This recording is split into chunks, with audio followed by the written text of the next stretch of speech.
So I have been leading a college age Bible study, young adult age Bible study, because not everybody who attends is actually in college. In my home for, good grief, I don't even know, a month or more, six weeks. Maybe it's been 2 months. I don't know. It's been a while.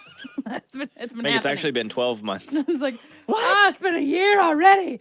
No, so I've been leading Bible study, and it's been a really long time since I have led a small group of any kind. Like, I kind of lead a small group on Wednesday nights, but not in a, I'm the head honcho, I'm teaching the thing.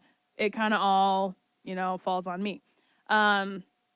So one thing that I noticed is I've gotten really distracted with like the awkwardness of ministry. Oh, yes. Let's talk about that. That makes sense. Because anytime you start like a new Bible study or a new ministry, there is a time of like trying to figure it out. So trying to figure out, okay, what questions should we ask? Yep. And are those questions too heavy? Are those questions too light? Are people bored? Are people engaged? Like, there's just so much that goes into it. And so it's really easy to take those things personally and kind of look at, well, nobody was engaged tonight. I'm doing something wrong. Like, this is my fault. Kind of putting it on yourself. Did you say nobody got engaged or was engaged? Was engaged. Okay. That's what I heard was well, nobody. Everybody's still single. Dang it, I failed again. Jeez. Anyways. Thank you for that, Jaron. You're welcome. Appreciate that. Which is hilarious because we actually are like less than last week was on singleness. I'm not kidding. This week is on dating. I want to be single. Anywho, so it's really easy to take those things personally and to take them to heart and just get really discouraged. And like, it's on Sunday nights, and total transparency, there have been some like Sunday afternoons where I'm like, I just really don't want to do this tonight. Listen, you haven't been in full-time ministry until you've gotten to a point where you're like, I don't want to do this. And it's like, it's not even necessarily like, oh my gosh, it's so hard to do. Yeah. It's, I'm discouraged and I'm taking it personally and just dumb things like that.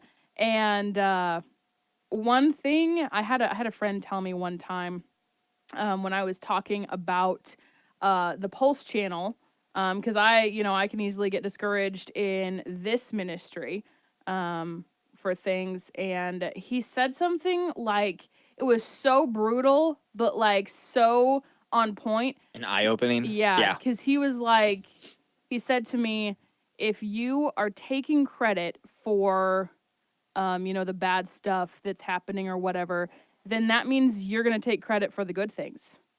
So, like, for instance, if this Bible study wasn't, like, as awkward as I thought it was or whatever, and it turned out to be super successful, like, if I'm already, like, blaming myself and taking it personally when I feel like it's not going well, when it's going good, I'm going to take credit for that. And that's not what I want to do.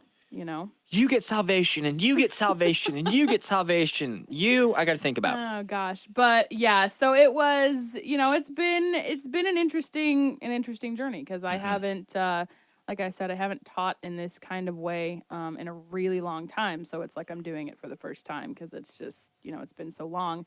And so this past weekend, I kind of just let it go. I'm like, it is what it is, Bible studies can be awkward and some nights don't go great, but I might think that, but everybody there might have thought, hey, this was a great night, but I'm the only one that thinks it doesn't go great.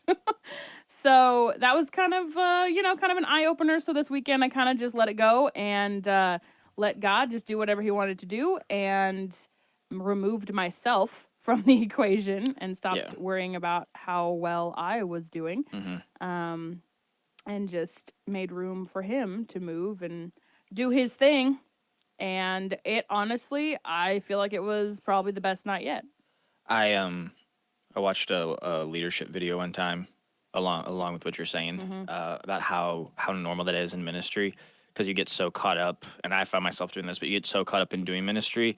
And he was like teaching this guy was teaching to a crowd of leaders, but he was also like acting at the same time. And so he was doing this interaction that he was having with the Lord.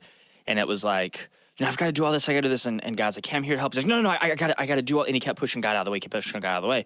And then he'd get to the end of the night, and he'd be like, man, why did the night go so bad? Like, God, I just wanted it to. And like, this is the honest, earnest, side of the person, not like, I want fame and glory. Like, I just wanted the night to go well, and I wanted that kid to know he's loved, or I wanted to know that adult that divorce they're going through, or the financial problems they're going through and like for 2 or 3 weeks, he interacts with this kind of thing. And at the end, the guy finally shuts up because he'd like ask God questions and he'd try to answer it for him. God's just sitting there kind of, doing nothing. And finally he just asks a question, goes, God, are you even there? And kind of takes a breath, and God's like, yeah, I've been here the whole time, but you've left no room for me in anything that you're doing. So I've just let you do it, and I've let you feel the full weight of what I normally take. And I was just like, holy cow. Holy cow. Holy Yeah, smokes, that's good. so true. So many times we get in the way,